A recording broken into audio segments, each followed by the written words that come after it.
기본적인 그냥 전반적인 내용의 앞부분은 네. 자, 여기서 이제 조금 이해를 하나를 더 드리고 갈게요. 같은 이야기니까 제가 뒤에서 좀 얘기를 드려볼까요?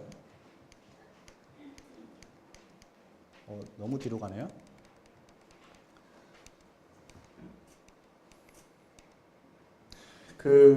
우선은 우리 사업하시는 분들이 사업을 해서 결국에는 우리가 급여를 받듯이 돈을 벌기 위한 거잖아요. 그렇죠?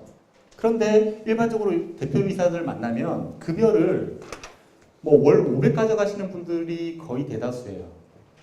그런데 개인적인 어떤 생활의 어떤 수준들을 보면 그 500으로는 처리가 안 되는 수준으로 살고 계시거든요.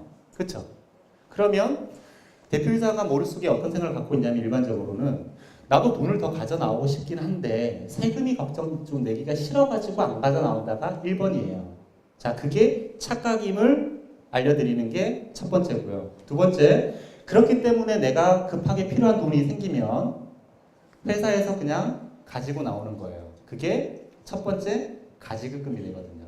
그게 가지고 있는 세무적인 여러 가지 리스크, 그리고 그것이 쌓여서 어마어마해지는 데 이제 문제가 생기죠. 근데 그게 실제 돈을 갖고 나온 케이스도 있고요. 뒤에 가서 설명드리겠지만 그렇지 않은 케이스도 많고요. 우리 보험업계에서 대표들을 만나서 하는 컨설팅의 첫 출발이 가지급금으로 출발했어요. 그 문제를 해결하려고 하는 모든 방법들을 찾다 보니 여러 가지 임원소득, 그러니까 우리 퇴직금 플랜, 첫 번째 CO 플랜 나왔었던 거고요. 지금 자사주 플랜, 그 다음에 자사주 이렇게 하는 거 말고도 유상 감자하는 것들 모든 플랜들이 가지급금으로 출발했거든요. 네, 그래서 뒤에 가서 좀 설명을 드리고, 그래서 어떻게 하면 성장을 하는 어떤 회사에서 필요한 만큼을 세금을 가장 적게 내고 잘 가져고 나올 수 있는지를 플래닝 해주는 거, 그게 실제는 FP가 하는 일반적인 개인 플래닝과 같은 개념이에요. 다만 세금 부분이 좀 더 집중되어 있다는 거예요. 우리가 금융소득 종합과세도 이야기 많이 했었고 비과세 얘기도 많이 하죠. 그게 다 세금 이야기잖아요. 그렇죠? 세금과 관련된 부분으로서 엑시트 할 수 있도록 하는 것이 우리의 어떤 위치다라는 거예요. 자, 그러면 회사에는 우리 일상 삶에도 마찬가지인데 이 네 가지로 크게 나눌 수가 있거든요. 예측 가능성으로 하나를 나누고 하나의 영향도의 크기를 나눌 수 있는데, 예측이 아주 많이 가능하고 사실은 영향도가 아주 큰 거면 우리가 어떻게 대처를 하면 될까요? 앞으로에 발생될 수 있는 리스크에 대한 우리의 대비 방법이, 우리 보험 이야기할 때 똑같은 방식인 거잖아요. 예측이 되고 아주 큰 거라면 미리 계획을 해야 되는 거고요. 그렇죠? 계획을 할 수 없으면 그에 대한 해지할 수 있는 다른 도구, 그게 보험이죠. 그렇죠? 식사하시고 나시니까 좀 다들 또 힘드신 것 같은데 우선은 전반적인 그런 이야기다. 네. 자, 그래서 기본적으로 컨설팅 이슈들을 간단하게 말씀드리면 5년 정도를 창업기라고 보고요. 5년에서 10년을 성장기로 보고 10년 이상을 안정기로 보고 20년 이상이면 승계기로 봅니다. 자, 그러면 우리가 고객을 만났었을 때 이 친구가 회사에 이제 입사한 초년생이냐 아니면 이제 결혼을 해서 가정을 꾸리고 있느냐, 애들이 또 이제 자라가지고 그러고 있느냐, 아니면 은퇴할 타이밍에 따라서 우리 개인적인 어떻게 보면 재무 설계도 보험 접근들도 달라지죠. 회사도 다르다, 그 이슈들이. 우선 5년까지 창업기에는 회사가 안정적으로 가야 되기 때문에 기본적인 어떤 제도 발판이 필요해요. 그러면 기본적으로 제대로 된 회사 내부의 정관부터 시작해서 제도 자체를 정비해주는 정도로 안내를 해주기만 해도 관계 형성 및 그에 대한 어떻게 보면 페이백으로 보험 가입이 가능합니다. 자, 그리고 나서 5년에서 10년 정도가 되면 여러 가지 어떤 성장, 한 단계 또 성장을 해야 되는 어떤 상황이기 때문에 회사의 미래에 대한 그림을 그려야 되고요. 그와 관련된 CO의 리스크. 여기서 우리 회사 상품 중에 그 VIP 경영인정이 있죠? 외부에서도 좋다고 소문이 났던데요. 네, 그 부분으로도 해지가 가능한 부분들이고. 자, 그 다음에 중견기업으로 이제 도약을 할 때 이제 회사의 큰 방향성을 보는 거죠. 대표님, 회사 계속 성장시키실 겁니까? 성장시킬 수 있는 아이템이십니까? 아니면 승계를 시키실 겁니까? 아니면 문을 닫으실 겁니까? 그런 이야기를 통해서 방향성을 만든다. 자, 그래서 전체적인 같은 내용이고요. 이제 이거 넘어가고, 자, 이 부분들인데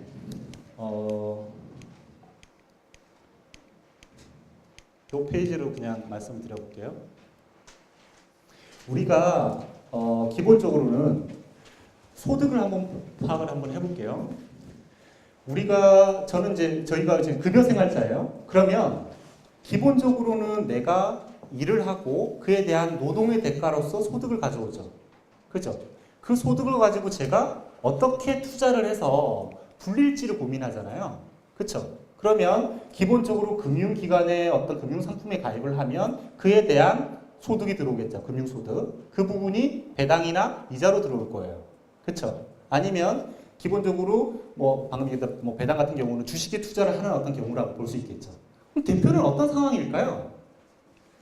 상황을 한번 파악을 해봐야죠. 대표의 기본적인 자산 구성은 평균적으로 이렇게 되어 있어요. CEO의 자산 구조는요. 사업 자산이 54%고 부동산이 26%고 나머지 금융자산, 주택 이런 식으로 되어 있거든요. 자, 그럼 여기서 사업 자산이라고 하는 거는 뭘까요? 사업 자산인데 주식을 갖고 있는 거죠. 그렇죠? 지금 주식에만 54% 재산의 반 이상이 들어가 있어요. 그런데 이 주식에 들어가 있는 자산이 내가 상장되어 있으면 바로 현금화시킬 수 있는 자산이잖아요. 근데 이 자산은 내 회사의 주식이니까 전혀 현금화가 안 돼요.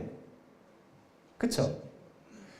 현금화가 안 되고 비즈니스 리스크는 그대로 안고 있는 데다가 모든 거의 대부분의 자산들이 투하되어 있다는 거예요.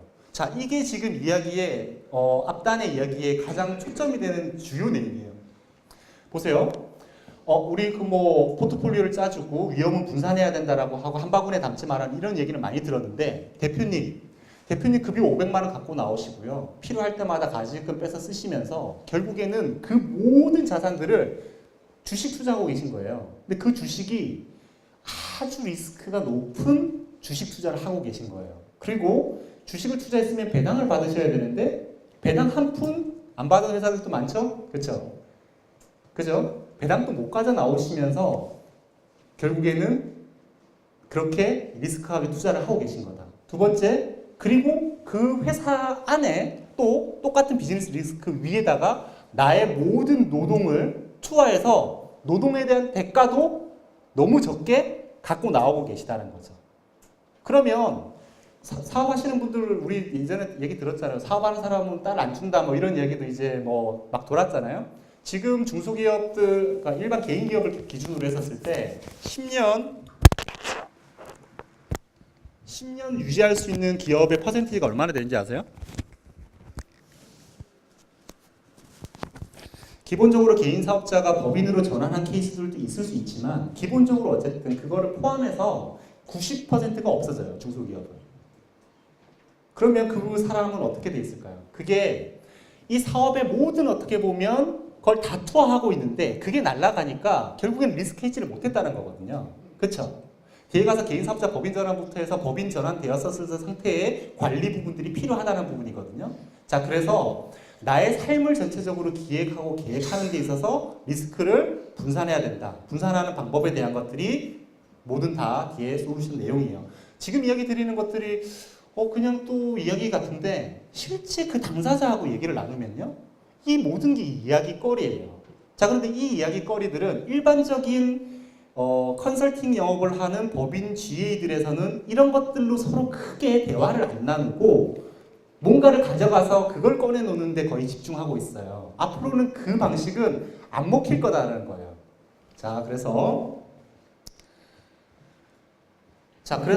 결국에는 좋아. 그럼 대표님 이야기하시겠죠? 나는 내 회사에 그래 다 투자했어. 주식 투자를 다 했어. 리스크 높은 건 알아. 자, 그런데 나는 이 회사를 통해서 자본 이득을 거둘 거야 라는 부분이죠. 자본 이득을 걷는 방법이 뭐가 있어요? 회사를 매각하는 거죠. 그렇죠? 그것도 어차피 내가 주식 자체를 매각하는 거랑 똑같은 거니까. 자, 그러면 지금 앞으로 올해 또 화두가 될 게 바로 요 M&A 쪽이에요. 그렇죠? 자, 그래서 매각에서 얻을 수 있지만 실제적으로 그 매각 시장 자체가 원활하게 만들어져 있지 않아서 쉽지가 않다라는 부분이고요. 두 번째는 내 노동에 대한 어떤 대가로서 급여를 받거나 아니면 회사에서 배당을 자본이득으로 가져 나오는 부분들이 있을 거예요. 자, 그리고 그 전에 계속해서 했었던 CO 플랜 관련된 임원퇴직금 부분으로 가져 나오는 부분이에요. 자, 그런데 임원퇴직금 부분은 2020년을 기준으로 하면 아마 세율이 20%에 아마 달할 거거든요. 결국에 그때 우리가 한 8% 이렇게 해서 가져 나올 수 있었던 소득과는 이제는 달라졌죠. 세법 자체가 달라져서. 그래서 임원퇴직금으로만 솔루션을 가져 나오는 것들은 이제 많이 약해졌다. 그래서 다른 방법으로 해서 우리가 연구를 해서 이제 엑시트를 할 수 있도록 전략을 짜야 된다는 거예요. 자, 그래서 최대 걸림돌은 당연히 세금이고요. 방금 설명드렸던 부분들, 여기 지금 제가 얘기 드렸던 게 이거거든요. 기본적으로 사업 자산을 급여와 배당으로 기본적으로 개인 자산화 시키고요. 그 개인 자산을 재투자를 통해 가지고 결국에는 우리의 투자 포트폴리오를 만드셔야 된다는 거예요. 그 중에서 보험이라는 부분들이 차지할 수 있는 포션이 있겠죠? 그죠? 그 부분들로 솔루션을 가져갈 거다. 그래서 자, 뒤에 이제 얘기할게요. 이제 수익률 중요하다 이렇게 했고 이제 세무 얘기를 해볼게요.